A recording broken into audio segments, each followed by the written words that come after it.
अपनी मातृभूमि की खातिर मौत से बढ़कर मुझे और क्या बड़ा सम्मान दिया जा सकता है। इन शब्दों पर अमल करने वाले न जाने कितने संग्रामियों ने अपनी जान भारत की आज़ादी के नाम कर दी। 1931 में शहीद आज़म भगत सिंह ने ब्रिटिश हुकूमत के सामने घुटने टेकने के बजाय महज 23 साल की उम्र में अपने लिए फांसी का फंदा चुन लिया। ठीक ऐसे ही सन 1940 में सरदार उधम सिंह ने खुशी खुशी मौत को गले लगा लिया। सुजीत सरकार की नई फिल्म सरदार उधम सिंह के जीवन पर आधारित है। आज हम सुनने जा रहे हैं इस फिल्म का रिव्यू, जिसे लिखा है कमलेश चंद्र जोशी जी ने। यह रिव्यू काफल ट्री पोर्टल में भी प्रकाशित हो चुका है।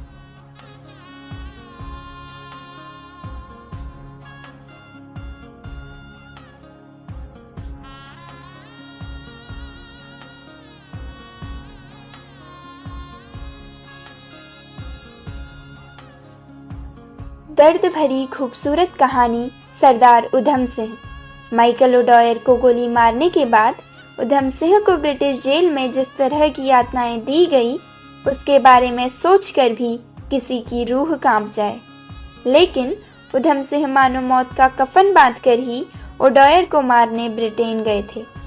कुछ हमदर्द लोगों ने उधम सिंह को अपने इस कृत्य के लिए ब्रितानी हुकूमत से माफी मांगने की सलाह भी दी, लेकिन भगत सिंह का यह अनुयायी उनसे इतना प्रभावित था कि उनके विचारों की पोटली साथ लेकर चलता था। कहता था, उसे एक ग्रंथी ने बोला है, पुत्र, जवानी रब का दिया हुआ तोहफा है।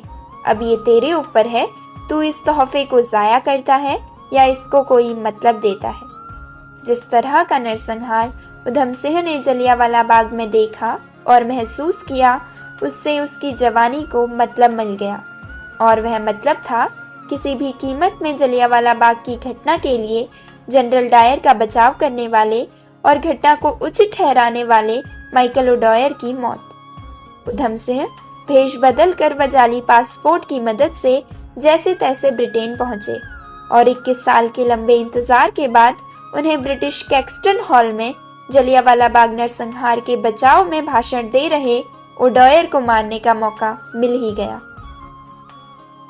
उधम सिंह चाहते तो ओडॉयर को ब्रिटेन में कभी भी किसी भी स्थान पर मार सकते थे, लेकिन उन्होंने अंग्रेजों से खचाखच भरे कैक्सटन हॉल को ही चुना ताकि ओडॉयर की मौत की गूंज दुनिया भर को सुनाई दे।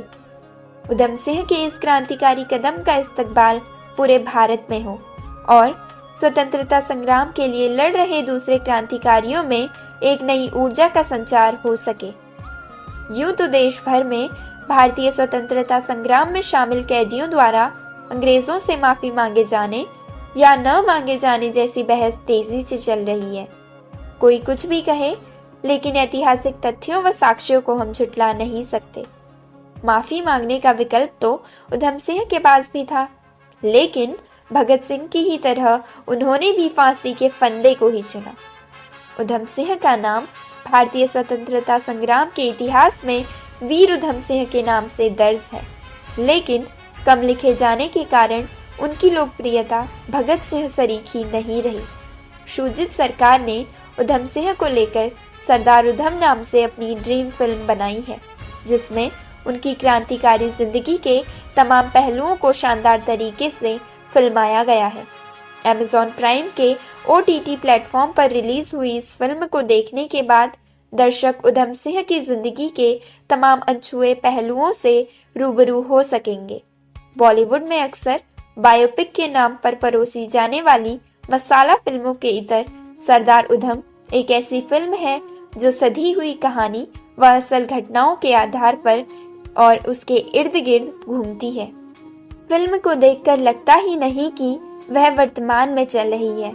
अविक मुखोपाध्याय की सिनेमेटोग्राफी का कमाल यह है कि वह दर्शकों को ब्रितानी हुकूमत के उस दौर में खींच कर ले जाती है जब जलियांवाला बाग जैसे नरसंहार को अंजाम दिया गया था।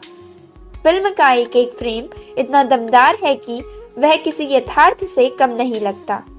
फिल्म दर्शकों को ऐसे बांधे रखती है मानो दर्शक खुद उन दृश्यों में मौजूद हों। रॉलेट एक्ट के खिलाफ प्रदर्शनकारियों का जलियांवाला बाग में इकट्ठा होना, जनरल डायर का गोली चलाने का आदेश देना और उसके बाद लाशों के ढेर से जिंदा लोगों को उधम सिंह का चुन चुन कर अस्पताल तक ले जाना ऐसे दृश्य हैं जिन्हें देखकर दर्शकों की न सिर्फ आंखें नम होती हैं बल्कि भीतर खाने अंग्रेजी हुकूमत के खिलाफ आक्रोश भी पैदा होता है। उधम सिंह के रूप में विकी कौशल के अभिनय ने पूरा न्याय किया है। अपनी मासूमियत से लेकर ब्रितानी सरकार की क्रूरता के प्रति अपने आक्रोश को उन्होंने दमदार तरीके से पर्दे पर उतारा है। विकी कौशल ने उधम सिंह को फिल्मी पर्दे पर जीवंत रूप में पेश किया है। उधम सिंह की प्रेमिका बनीता संधू का रोल भले ही छोटा हो, लेकिन एक गूंगी लड़की के किरदार में उन्होंने उधम सिंह के प्रति अपने निश्चल प्रेम को जिस तरह निभाया है वह काबिले तारीफ है। भगत सिंह के छोटे से किरदार में अमोल पाराशर खूब नजर आते हैं, खासकर उस सीन में जब वह सुखदेव व राजगुरु के साथ फांसी के तख्त की ओर बढ़ते हैं। फिल्म थोड़ी लंबी जरूर है, लेकिन जिस तरह के दृश्य फिल्म में दिखाए गए हैं उन्हें देखकर फिल्म का लंबा होना बिल्कुल खलता नहीं है। शुभेंदु भट्टाचार्य व रितेश शाह का शानदार स्क्रीन प्ले फिल्म को एक नए तरीके से पेश करता है। शुजित सरकार हमेशा से अलग तरह की फिल्में बनाने के लिए जाने जाते रहे हैं। इससे पहले भी मद्रास कैफे व पीकू जैसी लीग से हटकर बनी उनकी फिल्में दर्शकों का दिल जीत चुकी हैं। शहीद उधम सिंह पर बनाई उनकी यह नायाब फिल्म न सिर्फ दर्शकों तक उधम सिंह के उस किस्से को लेकर जाएगी जो आम नागरिकों से अछूता रह गया है, बल्कि उनकी शहादत को वर्तमान में वह स्थान भी देगी जो खाली सा महसूस होता है। पाठकों को शायद जानकारी न हो, लेकिन उत्तराखंड का एक जिला उधम सिंह नगर सन 1995 से ही शहीद उधम सिंह के नाम पर है, जिसे उनकी शहादत की याद में नैनीताल जिले से अलग करके बनाया गया था। शुक्रिया।